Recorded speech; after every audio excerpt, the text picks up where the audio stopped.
Every town has a dark side. We all have roller coaster lives in one way or another. Some people's coasters are faster than others. They go higher or lower, last longer, or perhaps are a short ride. And sometimes we're soaring high on cloud nine in one instance, only to find ourselves confronted by misery and misfortune in the next turn. Even fame and fortune can't tame and control life's unpredictability. It's just the way it goes. An award-winning singer and actress, Jennifer Hudson, can attest to just that. Because when she had everything going for her, Jennifer lost 3 of her loved ones in the blink of an eye. And that's how fickle life can truly be. Hey guys, I'm Andrew, and welcome to this week's episode of Every Town.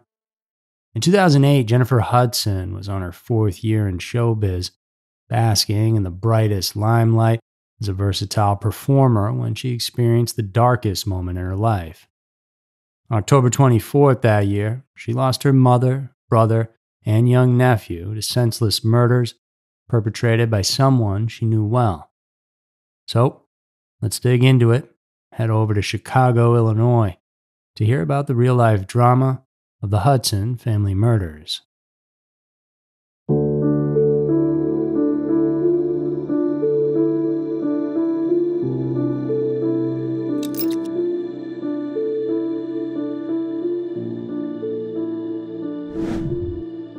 Chances are not many would have ever even heard about the triple murder of the Hudsons that occurred in the Inglewood neighborhood of Chicago back on October 24th of 2008, had they not been family members of Jennifer Hudson. Jennifer, in case you didn't know, was an American Idol alum for season 3. And though she only came in 7th place, she would go on to have a wildly successful career, as she was dubbed the Princess of Soul by her industry peers and critics. Her talents, both in singing and acting, have rewarded her with worldwide notoriety as well as immense wealth. But regardless of how much fortune and fame one might have, it doesn't stop them from being human. And for anyone, losing 3 family members all at once is beyond devastating. For Jennifer, whose immediate family was tight-knit, it was utterly traumatic. In the 2008 killing spree, Jennifer's 57-year-old mother, Darnell Donnerson, her 29-year-old brother, Jason, and her 7-year-old nephew, Julian King, were gunned down at the family's 3-story house on Chicago's South Side. It's a small neighborhood where kids grow up accustomed to the sounds of gunfire, and residents there often brush them off, rarely even reporting them to authorities. The multi-awarded celebrity lived in that house with her family since coming into this world on September 12th of 1981. Jennifer is the 3rd and youngest child of her late parents, Mother Darnell and father Samuel Simpson, a Greyhound bus driver who fathered 27 children in total, 11 girls and 16 boys. Although Jennifer hasn't met all of her half-siblings, she knows quite a few. She's closest to her older full sister, Julia, the mother of Julian, who works as a bus driver with character, as Jennifer describes her. The sisters lived together with their mother and brother Jason in the Inglewood neighborhood until the star of the family moved out in 2006. At that time, Jennifer was already carving out a name for herself and was on the cusp of superstardom. And just as she was about to peak in her career and personal life, tragedy hit the Hudson family in the worst way.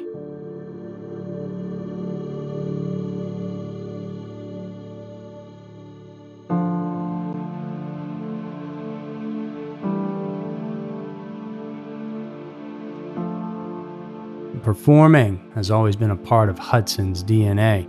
There's no doubt about that. She started singing in her church choir and performing in her community theater when she was just 7 years old. At 21, she signed her first recording contract with Righteous Records, a Chicago-based indie record label, while simultaneously working for Disney Cruise Lines aboard the Disney Wonder, singing as one of the muses from Hercules.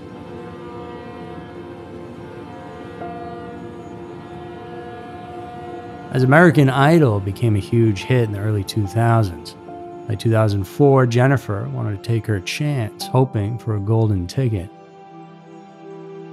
She auditioned and made it on the show, was able to get released from her 5-year contract with Righteous Records, and for several weeks, she wowed America and the judges with her unbelievable singing voice and charisma.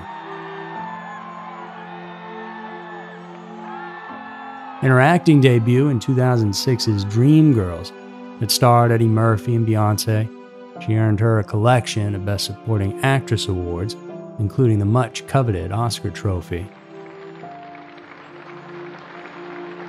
Jennifer scored another feat in 2008 with the release of her self-titled debut studio album under Arista Records. Jennifer Hudson, the album, was a certified gold record in America, sold over 1 million copies internationally, and won a Grammy Award for Best R&B Album. Not only was Jennifer reaping professional success, but her personal life was in full swing too. On September 12th of 2008, the talented artist marked her 27th birthday by getting engaged to professional wrestler, actor, and lawyer David Atunga, just 7 months after they'd met. So in terms of having a wonderful life at the time, well, she clearly had it all. But as it always seems to be the case, the universe has ways of balancing things out. And sometimes with great highs, just around the corner are some serious lows. Just 6 weeks later, Jennifer's rose-colored world took a drastic 180-degree turn, and her elder sister, Julia, likewise took the biggest blow in their family's largest upheaval. Julia was the killer's target, but circumstances swiveled and instead claimed the lives of half of the Hudson family members.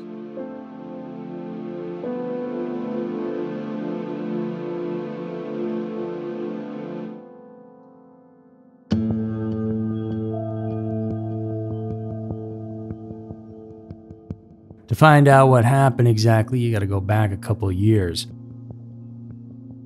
The year 2006 was a turning point in the lives of the Hudson sisters. Jennifer's first foray into movie acting merited her critical honors, while her 31-year-old sister, Julia, found marital bliss. She married 27-year-old William Balfour, who became a stepfather to Julian King, Julia's son from a previous relationship. The boy was the Hudson family's sunshine, whom Mom Julia endearingly called Juicebox, while for celebrity Aunt Jennifer, Justin was her tug-a-bear. The Hudson family was quite familiar with William since he and Jennifer had known each other since junior high. However, Jennifer would later reveal that she never really liked William and actually tried to keep her distance from him. Perhaps her aversion, for the most part, had something to do with William's notorious criminal background. Mr. Balfour is a 10th grade dropout whose father and brother were both ex-convicts. If he treaded the same path, it wasn't surprising at all, since there was no one to care for him after his mother had abandoned the family. Since 14 years old, William had been a career criminal with a long list of offenses attached to his name. He was a gang member who dealt drugs and committed robberies, and all these troubles in his life, according to therapists, left William with an intense sense of loss and abandonment, as well as serious anger issues.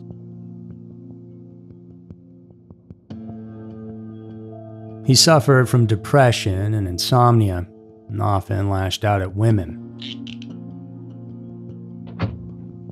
In the late 90s, William was arrested and convicted for attempted murder, vehicular hijacking, and possession of a stolen vehicle.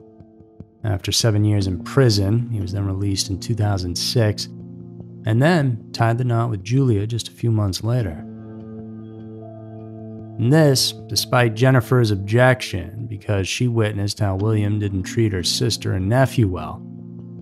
"I would tell Julia over and over again not to marry William," the Hollywood star said.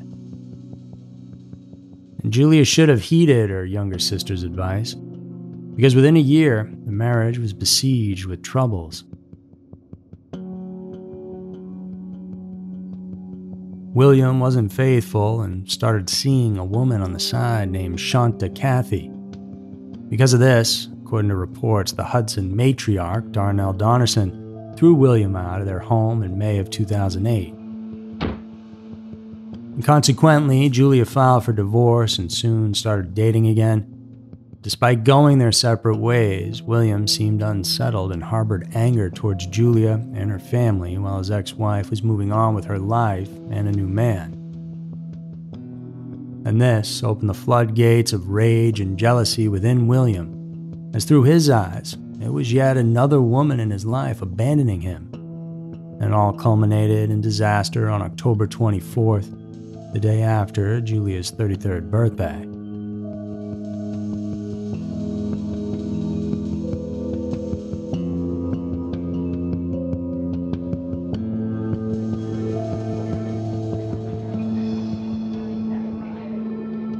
Jennifer was in Florida that day for some showbiz commitment, so Julia was with their mother and brother and Julia's son at the Chicago house.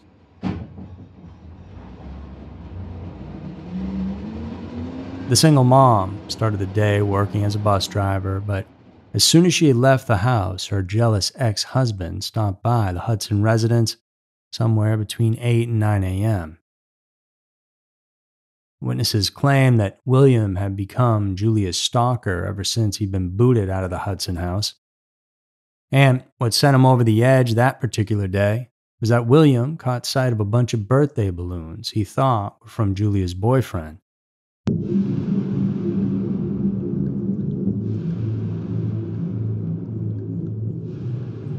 It filled him with rage.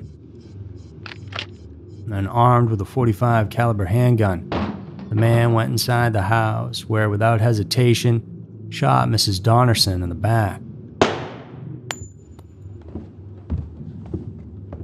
After that, he went to Jason's room and shot him twice in the head as he lay in bed.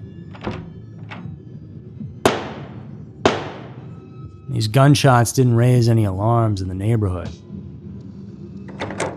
So hours later, when Julia arrived home from work, she was shocked to see her mother's lifeless body in the living room. She initially thought she had just fallen, and that is until she noticed all the blood. She immediately and frantically called 911, telling the dispatcher, "Somebody killed my mother. Please help me. My mama. She also said there was a bullet hole in the house's front door and didn't know where her brother and son were at the moment. While Jason's dead body was found, Julian was initially reported missing, which prompted a child abduction emergency alert. Then, 3 days later on October 27th, the poor boy's body was discovered in Chicago's West Side in an abandoned parked car that matched the Amber Alert description. The investigation showed that after killing the Hudson mother and son, William drove off in Jason's white SUV with Julian and fatally shot him several times in the head as the young boy lay behind the front seat. The Chicago PD later confirmed that a pistol found in a West Side vacant lot was the killer's weapon of all three individuals. When Jennifer learned about the brutal murders of her mother and her brother, as well as the disappearance of Julian, she immediately flew home to Chicago. At the morgue, she identified the lifeless bodies of Darnell and Jason. 3 days later, she went back there to identify her nephew's body. For the breakout star of Dreamgirls, she was now living in a nightmare. Unfortunately, redemption for the living Hudson sisters was within reach, for it didn't take that long for justice to be served.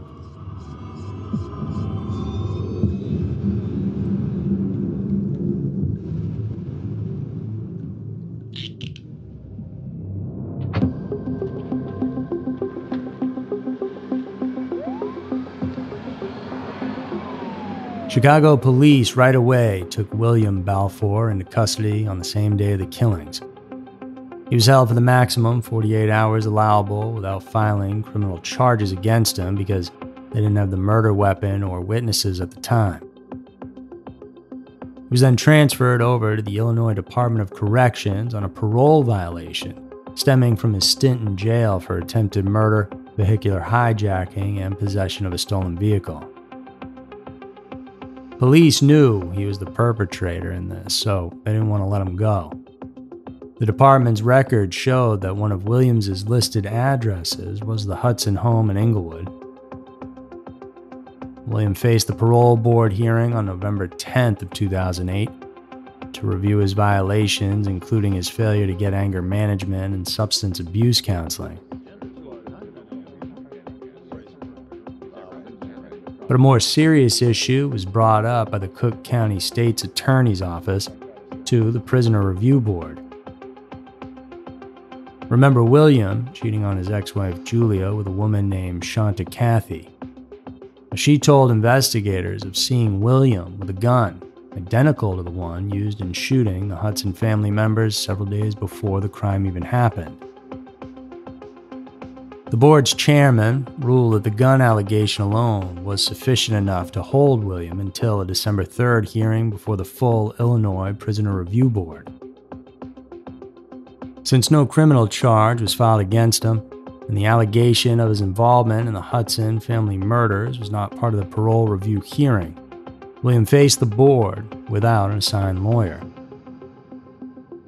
But soon enough, he needed one after he had been arrested and finally charged with 3 counts of first-degree murder for the deaths of Darnell Donison, Jason Hudson, and Julian King. William was denied bail during that December 3rd court hearing and finally indicted on December 30th. On January 20th, William maintained his innocence. And 3 years later, in the spring of 2012, the real-life drama and the Hudson family murders now shifted inside the courtroom.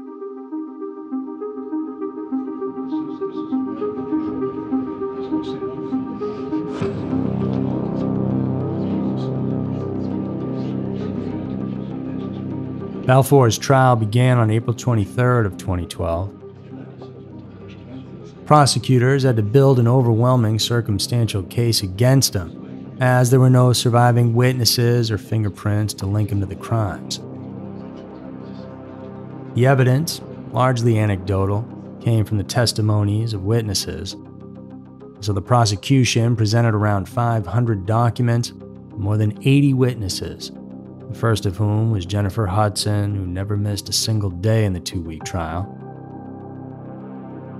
She appeared in the court, devoid of any traces of an Academy and Grammy winner, but as a grieving daughter, sister, and aunt. She was the first prosecution witness to testify and talked endearingly about her slain family members. Before her time was up, Jennifer expressed her dislike of William and said how she dissuaded her sister Julia from marrying him. The succeeding witnesses then talked about how the murders were the culmination of a story William himself laid out to them and alleged threats to kill Julia's family if she rejected him. When Julia finally took the stand, she told jurors about Williams's fits of anger and jealousy, even over her son Julian, a second grader with straight A's in school. She said that he even furiously complained when Julian would kiss her, telling the boy, "Get off my wife." The most disparaging part of Julia's testimony, though, was about the alleged threats of William to her family. And 3 months after they separated in February of 2008, William begged Julia to reconcile with him, but She refused.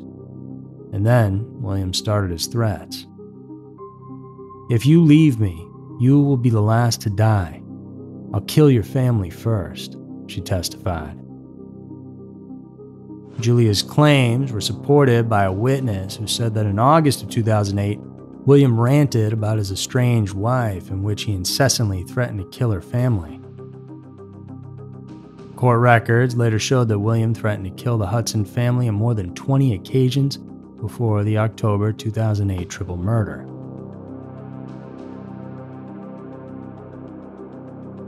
Further pushing William to the wall was the testimony from his pregnant girlfriend at the time. She testified that William told her to lie to the police about his whereabouts the day of the murders. She agreed because she was in love with him and didn't want to get in any trouble, but she changed her mind and told the jury of her conversation with William after the murders. He said, "They got shot," and I said, "Who?" And he said, "Her mother and her brother," and I was looking at him crazy, like bug-eyed, and just staring at him. He said he went in and the brother rushed him and he shot him, and the mother was coming down the stairs calling his name and he shot her. She also said that she let William stay in her house while police were looking for him in connection with the slayings of the Hudson home until he was eventually tracked down using cell phone pings. The prosecutor's presentations left a big blow on the defense team, but Balfour's lawyers also came up with a storm of rebuttals.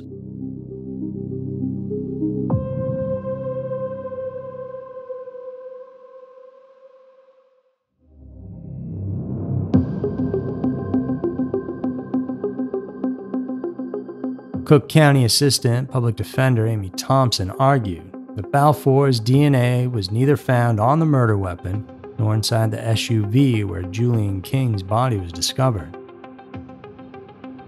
However, an Illinois State Police evidence analysis told jurors that gunshot residue was found on the steering wheel and ceiling of Williams' runaway SUV. Another analyst said no trace of Williams' DNA was found on the murder weapon, but that didn't mean he never handled the gun. Could have been wiped clean, or maybe he wore gloves. Thompson then shifted to a different strategy. She said that the Chicago police knew the media would explode about the case because of the link to Hollywood star Jennifer, and, in their haste, got the wrong man. The defense team suggested that another person committed the murders in connection to Jason Hudson's crack cocaine dealings. Thus, his family became the target. During cross-examination, Jennifer denied knowing anything at all about her brother's drug involvement. Ultimately, the drug angle didn't prove substantial because when it was time to present evidence, Williams' attorneys only called 2 witnesses and 30 minutes of testimony, never presented any evidence to support that theory. The jurors deliberated for 18 hours, and when they did an initial voting, it was 9-3 in favor of conviction. But it was Williams' phone records that were the tipping point from all the circumstantial evidence presented. The testimony from a forensic investigator who told the court how he triangulated Williams' location using cell phone towers shattered Williams' claim of being innocent. In May of 2012, then, Balfour's fate was sealed with a guilty verdict for 3 counts of first-degree murder. And on July 24th that year, he was sentenced to 3 life terms in prison without parole. Before his sentencing, William, who was emotionless all throughout, spoke for the first time. He offered condolences to the Hudson family but maintained his innocence. He said, "My deepest prayers go out to Julian King. I loved him. I still love him. I'm innocent, Your Honor." In reply, Cook County Circuit Judge Charles Burns told the convicted criminal, "You have the heart of an Arctic night. Your soul is as barren as dark space."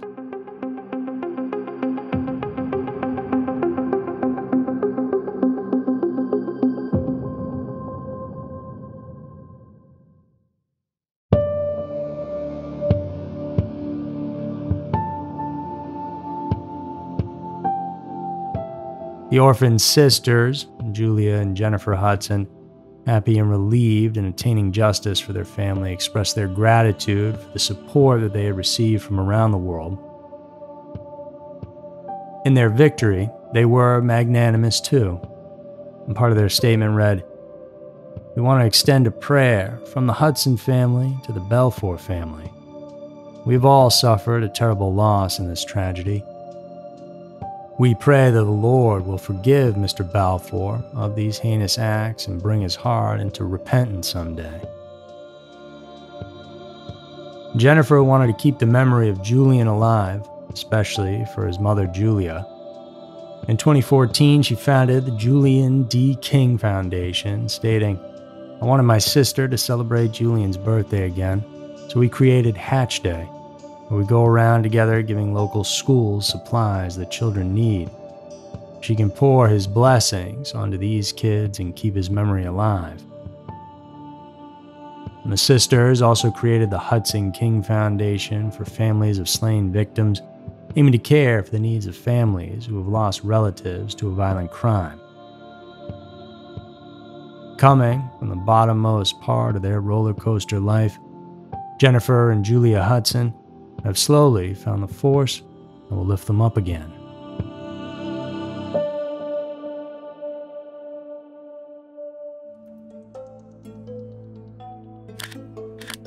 So that's it for this week's episode of Every Town. Thanks for tuning in today, and please do subscribe, like, and share with your friends if you like the episode. Remember to come back next week for another one filled with scary, strange, and mysterious stories, because you never know. Maybe your town will be next.